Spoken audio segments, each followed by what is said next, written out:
skies above Britain darkened as the summer of 1940 drew to a close. But this wasn't just the setting sun. It was the shadow of war cast by the mightiest air force the world had ever seen. Across the English Channel, the German Luftwaffe prepared for what they believed would be a swift and decisive blow, a knockout punch that would bring Britain to its knees. But what unfolded was something no one expected.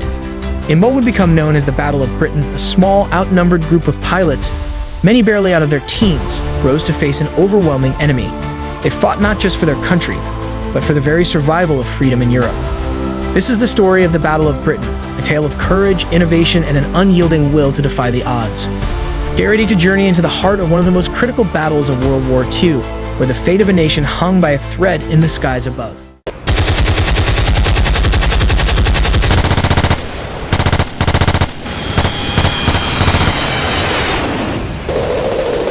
The stage was set in May 1940 as the German war machine swept through Europe with frightening speed.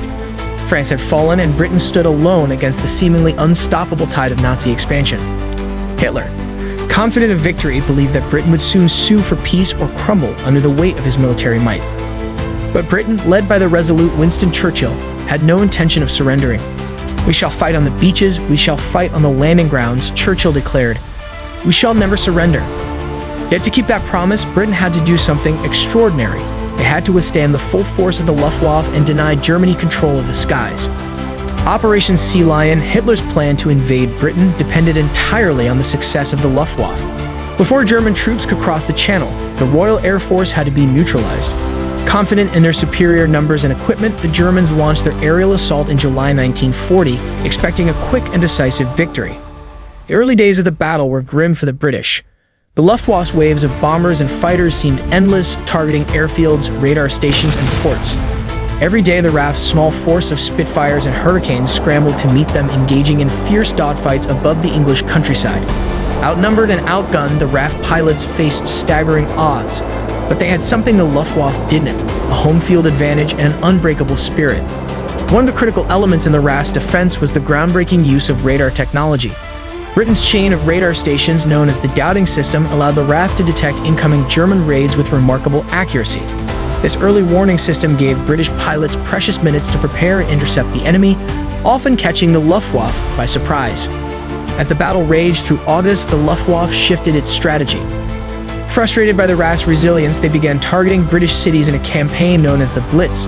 London, Coventry, and other major cities were bombed relentlessly in an attempt to break British morale and force the government to the negotiating table. But the British people stood firm, enduring the bombings with a remarkable sense of unity and defiance. Churchill, ever the master of words, rallied the nation with his famous speech. Never in the field of human conflict was so much owed by so many to so few. The few he spoke of were the RAF pilots, whose courage in the face of overwhelming odds was turning the tide of the battle. The Luftwaffe's campaign began to falter. The longer the battle dragged on, the more strained Germany's resources became. The RAF, though battered, was far from broken. Their tactics evolved, and their pilots became increasingly skilled at exploiting the Luftwaffe's weaknesses. German losses mounted, and their once unquestioned air superiority began to wane. By September 1940, Hitler realized that his plans for an invasion were slipping away. The Luftwaffe had failed to achieve the decisive victory needed to clear the skies over Britain. Operation Sea Lion was indefinitely postponed, and the focus of the war shifted elsewhere. The Battle of Britain was more than just an aerial conflict. It was a turning point in World War II. It marked the first significant defeat for Hitler's military forces and ensured that Britain would remain a bastion of resistance against the Nazis. It was a battle won by courage, innovation, and the sheer determination of a nation that refused to bow to tyranny. As we look back on those critical months in 1940, we are reminded that the outcome of World War II was not just determined by armies and strategies, but by the bravery of ordinary people who stood against overwhelming odds. What lessons do you take away from the Battle of Britain? How did it shape the future of the war? Share your thoughts in the comments below, and if you found this deep dive into history compelling, don't forget to like, share, and subscribe. Join us as we continue to explore the stories that shaped our world. Thank you for watching, and remember, sometimes it's the few who make the greatest difference.